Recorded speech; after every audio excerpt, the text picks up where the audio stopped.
Hello, welcome to Fun and Affordable Magic the Gathering, and today we're going to be continuing our deck tech series on limited EDH. This is Series 1, Episode 4, and today's guild is going to be the Izzet League, and the commander that I've chosen for this deck tech is Niv Mizzet, because Niv Mizzet is the Baron of the Izzet League. So, as a reminder, Guild of 1 means that all cards must contain red and blue on the card, and the only time that this is allowed to not be the case is if the card contains the guild's name, watermark, or mechanic. So, Niv Mizzet Dracogenius is 2 blue, red for a 5/5 legendary creature, dragon wizard, with flying, obviously, because it's a dragon. Whenever Niv Mizzet Dracogenius deals damage to a player, you may draw a card. Red-blue at instant speed. Niv Mizzet Dracogenius deals 1 damage to target creature or player. So there's 2 Niv Mizzets. The other one's in the deck. We'll go over him in a bit, but basically you tap him to draw a card, and then there's an infinite combo with that one, but because we're playing a guild restricted deck, I went ahead and went with Niv Mizzet Dracogenius because it's the same mana cost, but 5/5 instead of 4/4, and both flying, and then this way you could just dump all your extra red-blue mana on the end of the last opponent before you use turn to deal damage to players' faces or get rid of 1 toughness creatures if you want, but if you deal damage to players' faces, then you'll have a constant draw source. So the first thing that we need to talk about is the guild's mechanics, because they come up quite a bit in this deck. So the guild mechanics for Izzet are replicate and overload. So the first mechanic we have is replicate, which means that when you play this spell, copy it for each time you paid its replicate cost. So for our first spell here, we have Train of Thought. For 1 and a blue, you can draw a card. So as you cast this spell, you can pay 1 and a blue as many times as you want, and each time you do, a different copy of this spell will go onto the stack. So not the most efficient card draw spell in the world, but for 6 mana, for example, you could draw 3 cards. Leap of Flame, we have blue-red, and then you could replicate for blue-red, and it says that target creature gets +1/+0 and gains flying and first strike until end of turn. So if we have a couple different creatures out on the battlefield and we go to combat, say for our commander, which is going to be our primary win condition, is getting in with our commander, and there's no blocks declared, or if there's blocks declared that aren't favorable for us, we can give our commander first strike, or just give him a +1 boost. So then we have Gigadrouse, which is 1 blue mana. You could replicate for 1 blue mana to tap target permanent. I like to use Gigadrouse for late game interactions where the person to your right or last to act before your turn starts, you could use Gigadrouse with a bunch of mana up to tap down a bunch of permanents to get in for that last bit of damage, or better yet, just do it before that person goes to combat. Moving on here, we have Overload. So Overload's been a pretty widely used mechanic, and you might not even know it, but we'll see here on the next slide why that is. So first we have Counterflux, which is a blue-red, and you can counter target spell you don't control, but Counterflux can't be countered by spells or abilities, and for 1 more mana we can replace the text in the block with target to each. So that's what Overload does. You may cast this spell for its overload cost. If you do, you change the text by replacing all instances of target with each, and that's the same for all Overload. And then this is really good when you have several spells that are on the stack, and then you just overload Counterflux for 4 mana and get rid of everything on the stack. Essentially, you win outright that counter war. Chemist's Restrict lets you give target creature you don't control -2/-0 and has to attack this turn if able. So that's for blue and red, but for 3 additional mana, you can have all creatures that you don't control get -2/-0 until end of turn to make them attack. Dynacharge for a red, you can have target creature get +2/+0, so kind of the opposite of Chemister's trick.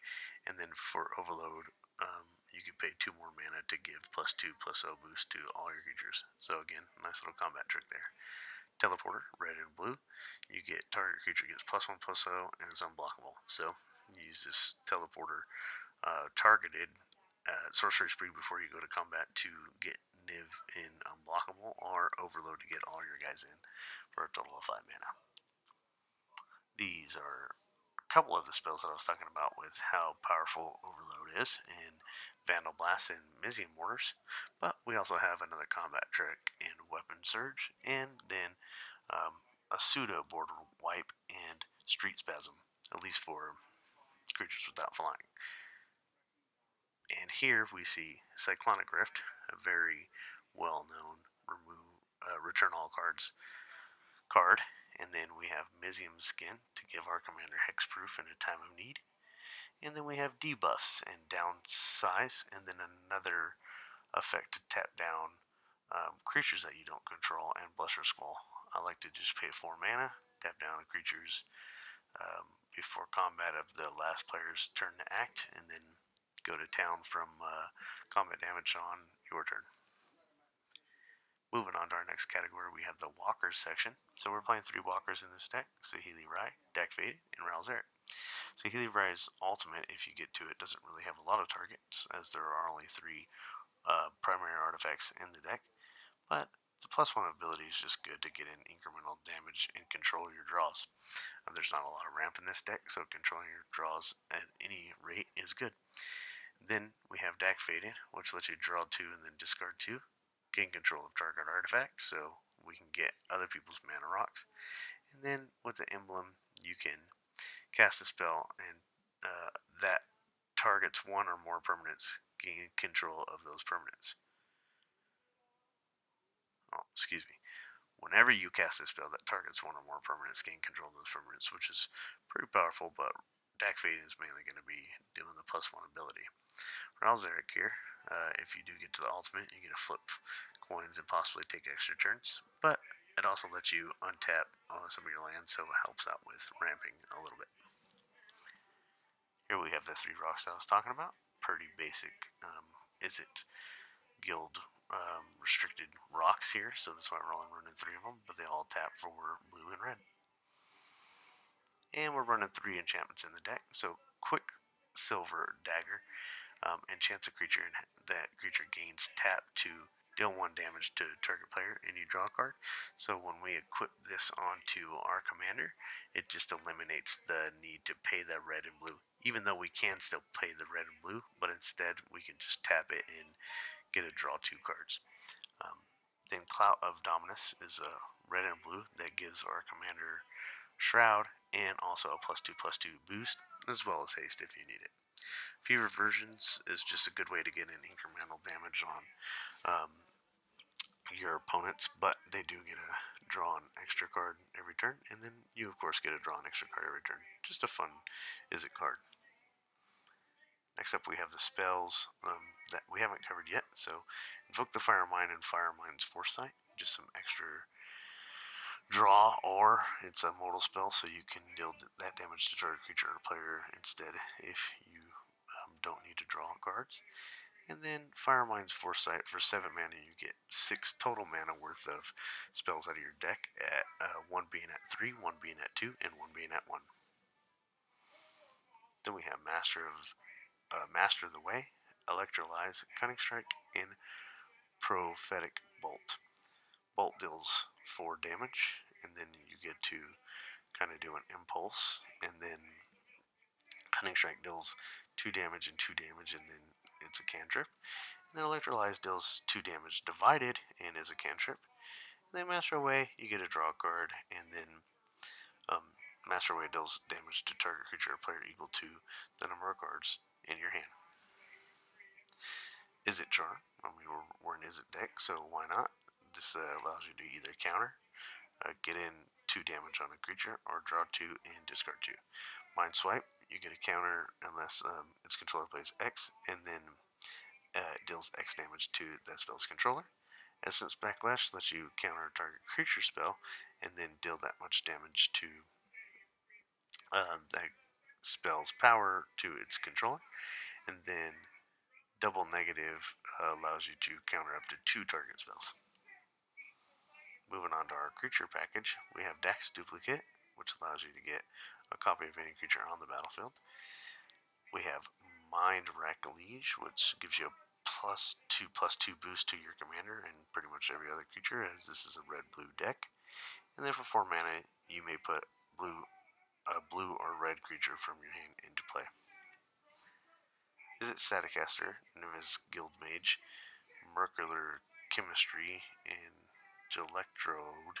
Man, those are some tough names to say, but they give you some tap to deal damage cards here, and then just some looting cards or just straight up card advantage in Chemister with the draw 2 cards. They're just really good, efficient creatures. Moving on, we have Hypersonic Dragon. So we don't have too many sorceries, but the ones that we do have, we can play it flash with this out. And plus, you just get a 4/4 flying haste for 5 mana. Nukla V allows you to return a red sorcery and a blue instant, so just good value. And it's also on a 4/4 body. Goblin Flectomancer is a pretty cool card because you could sack it to change the target instant or sorcery spell. So sometimes with this on board little trick here, people forget and they'll try to do one thing or another, and you sack it and throw it back in their face. Dominus of Felty is a pretty powerful 4/4 for 5 that lets you gain control of something, basically threaten something at the beginning of each of your upkeeps. And then we have our other commanders. So, like I said, Niv Mizzet here, it just allows you to tap to draw a card, and then when you draw a card, it deals 1 damage to target creature or player. But I felt like it was better to go with the Dracogenius for this deck as the primary. However, all of these 10 commanders here are really good to just swap out every now and again just to get a different feel of the deck, and they all work efficiently with the deck because it's an Izzet deck. So Tibor and Lumia here, whenever you cast a blue creature, whenever you cast a blue spell, target creature gains flying, and then whenever you cast a red spell, it deals 1 damage to each creature without flying. So just a fun little card. Kind of gets annoying to your opponent, so they tend to target it because it doesn't seem like much, but it certainly is. Keranos, Crom, Ludwig, and Melik. So Keranos and Melik are my favorite to swap out for the Dracogenius when I'm switching in and out of commanders between, after playing it for several times. But also Crom and Ludwig if you just want to play partner commanders. These two work well together. They're not the most powerful combination of partners or commanders for this deck, but they are kind of just a fun game and switch it up a little bit.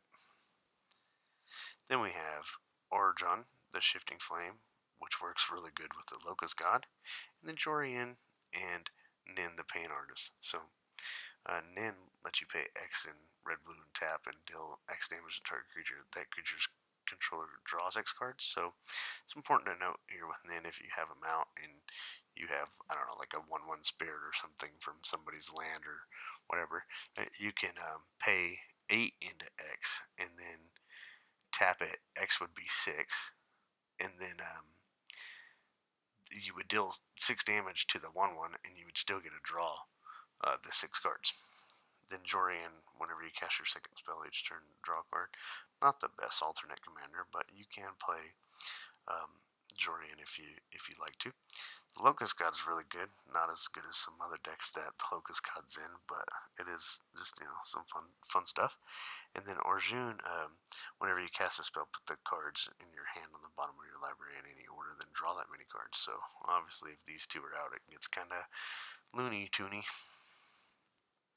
And then we have our land cards. So we're just running 15 of each basic, and then 9 other tap lands and 2 color lands to give us 39 lands in total. So these are the highlights of the dual lands here, in a bounce land, a man land, or creature land if you're being sensitive. And then Not that there's anything wrong with being sensitive. And then 2 of the red-blue tap to do stuff lands.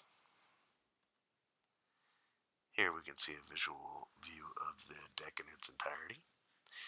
39 lands, 3 artifacts, 26 creatures, 4 enchantments, 6 sorceries, 19 instants, and 3 planeswalkers round out the entire deck.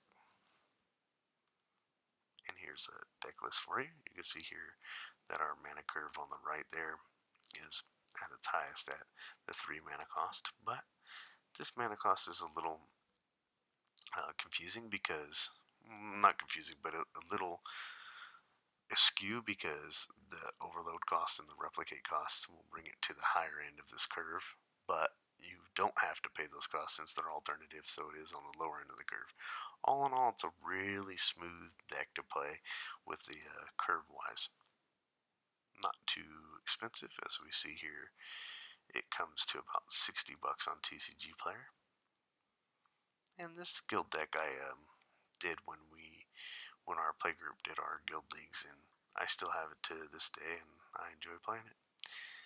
If you want to check out the deck list, check it out at MTG Goldfish 856764, and give it a try. This is one of the more land go type of control-y, tempo-y guild decks that you can play, but it is fun. And then, like I said, your primary win con is going to be to get in with the Niv Mizzet and just take advantage of countering spells and grinding out long games. So, hey, thanks for watching. I hope you enjoyed the video. If you did, just maybe, hit that thumbs up button or leave a comment below, and don't be afraid to subscribe to the channel. We got videos coming out at least twice a week, if not more than that. So, we'll see you in the next video.